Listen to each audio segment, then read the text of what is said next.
দেখো তাহলে আগের ক্লাসে আমরা কি পড়েছিলাম? আগের ক্লাসে পড়েছিলাম আদর্শ গ্যাস সমীকরণ বা PV is equal two nRT. সেখানে আর এর একটা মান আমরা আগের দিন বসিয়েছিলাম। আর এর মানটা কত বসিয়েছিলাম? আর এর মানটা বসিয়েছিলাম 0.082 লিটার এটিএম মোল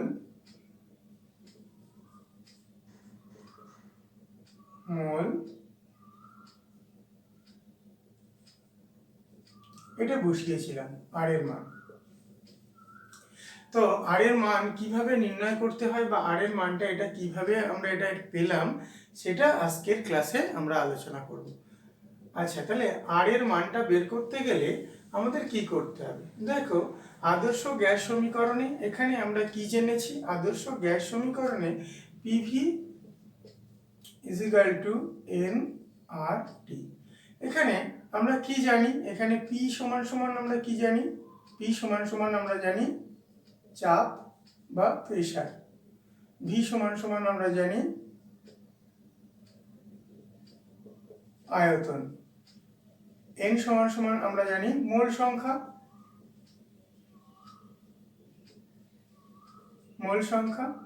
আর সমান সমান আমরা জানি সর্বজনীন গ্যাস ধ্রুবক, তাই তো? সর্বজনীন গ্যাস ধ্রুবক, এটা সর্বজনীন গ্যাস ধ্রুবক। আর টি সমান সমান আমরা কি জানি? টি সমান সমান তাপমাত্রা বা উষ্ণতা। তাপমাত্রা বা উষ্ণতা। তাহলে PV is equal two nRT এই সমীকরণ থেকে যদি আমরা আর এর মান বার করতে চাই তাহলে কি করতে হবে? আর ইজ ইকুয়াল টু কি হবে? P V divided by N T. এখানে যদি আমরা পি এর মান, ভি এর মান, এন এর মান এবং আর এর মানটা টি এর মানটা যদি বসাই তাহলে আমরা খুব সহজেই আর এর মানটা নির্ণয় করতে পারবো। তাহলে দেখো, আমরা এই সমীকরণ থেকে যদি আর এর মান নির্ণয় করতে চাই তাহলে এই মানগুলোকে আমাদের বসাতে হবে। তাহলে এখানে পি সমান সমান আমরা জানি চাপ, ভি সমান সমান জানি আয়তন, এন সমান সমান জানি মোল সংখ্যা, আর সমান সমান জানি সর্বজনীন গ্যাস ধ্রুবক, টি সমান সমান জানি তাপমাত্রা বা উষ্ণতা। তাহলে দেখা যাক, আমরা এই সমীকরণ PV is equal two nRT, এখানে আর সমান সমান পিভি বাই এনটি লিখেছি। তাহলে আর এর মান যদি নির্ণয় করা হয় তাহলে আর এর একক সমান সমান এটা কি আছে? পি আছে। তাহলে পি সমান সমান চাপের একক, আয়তনের একক,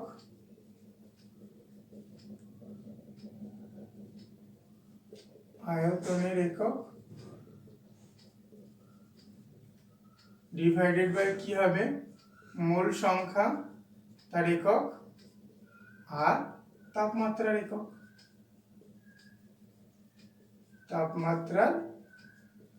একক। তাহলে এখানে আমরা এভাবে কিন্তু এখানে সবকটা দেওয়া আছে। এখানে পি চাপ দিয়েছি, আয়তনের একক ভি দিয়েছি, মোল দিয়েছি এবং তাপমাত্রার একক দিয়েছি। তাহলে এখান থেকে আমরা কি দেখতে পাই? তাহলে চাপের একক, চাপ মানে আমরা কি জানি? চাপ মানে আমরা জানি বল বাই ক্ষেত্রফল। আয়তন মানে কি? আয়তন মানে আমরা জানি আয়তন মানে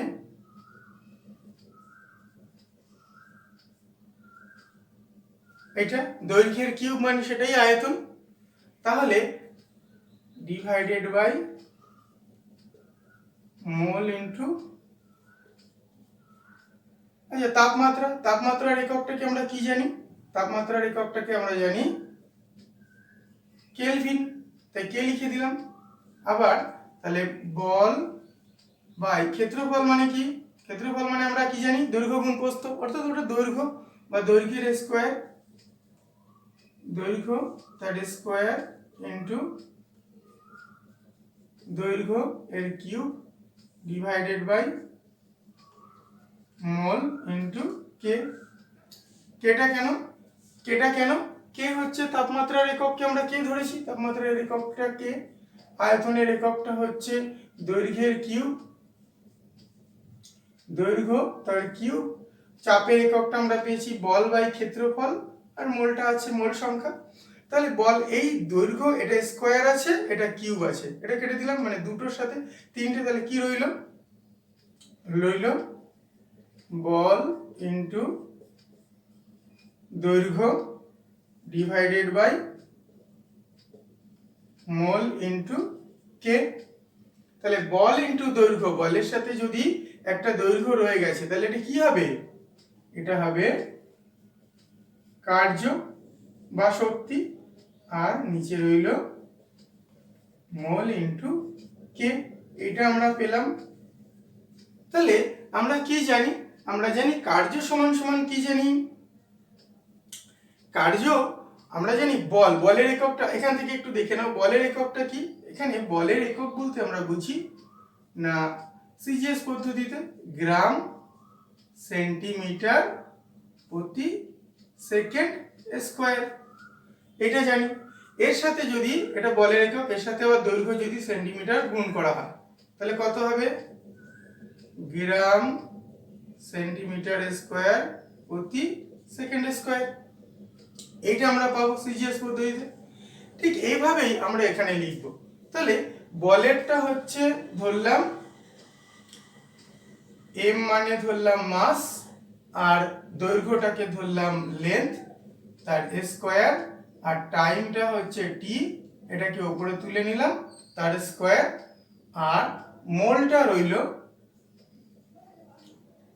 মোল, এটাকে উপরে তুলে নিলাম, আর কেলভিন আমরা তাপমাত্রা ধরে নিচ্ছি, এটাকে উপরে তুলে নিলাম। এইটা কিন্তু আমরা পেলাম, এই সমীকরণটা পেলাম।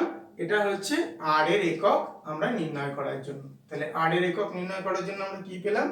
এটা পেলাম কার্য, কার্যের একক বাই মোল ইন্টু কে বা কেলভিন, এখান থেকে আমরা এইটা পেলাম। তাহলে এই সমীকরণের সাহায্যে কিন্তু খুব সহজেই আমরা আর এর মান বের করতে পারবো।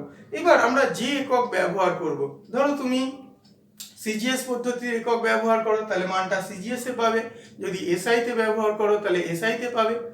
আবার যদি আমরা যদি ব্যবহার করি লিটার এটিএম, এইটা যদি ব্যবহার করি তাহলে সেই এককটা পাবো।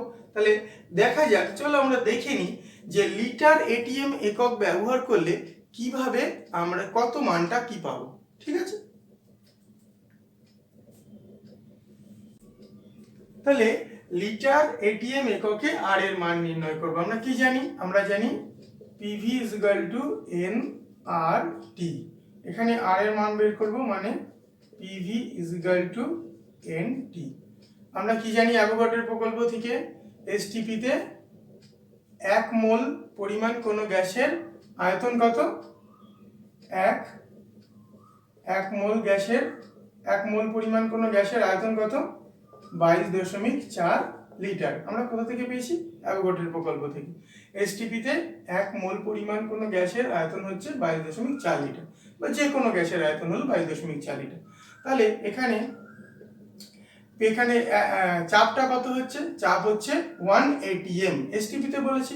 তাহলে এখানে 1 atm। আয়তন কত? 22.4 লিটার। মোল সংখ্যা হচ্ছে 1, 1 মোল, এন এর মান। টেম্পারেচার কত হবে? 273 কে, 273 কে। তাহলে এবার এটাকে যদি আমরা ক্যালকুলেশন করি তাহলে ক্যালকুলেশন করলে পাবো 0.082 লিটার এটিএম। এটা আছে মোল, 1 মোল, তাহলে মোল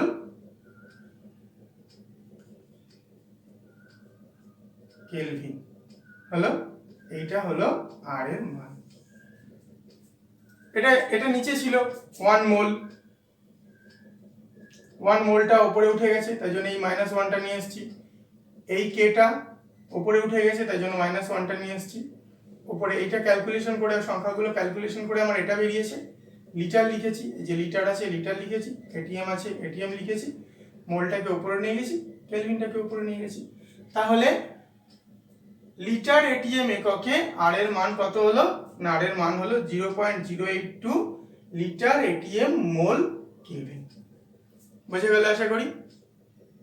তাহলে আমরা আজকে কি কি বললাম, আদর্শ গ্যাস সমীকরণ থেকে কিভাবে আর এর একক নির্ণয় করতে হয় আর আর এর মান নির্ণয় কি করে করতে হয় সেটাও আমরা দেখলাম। লিটার এটিএম এককে আর এর মান, তোমরা এই আর এর মান অন্যান্য এককেও প্রকাশ করতে পারো। সিজিএস পদ্ধতি, আর এর মান এসআই পদ্ধতিতে তোমরা নিজেরা চেষ্টা করো, যদি কোনো অসুবিধা হয় জানাবে। Thank you.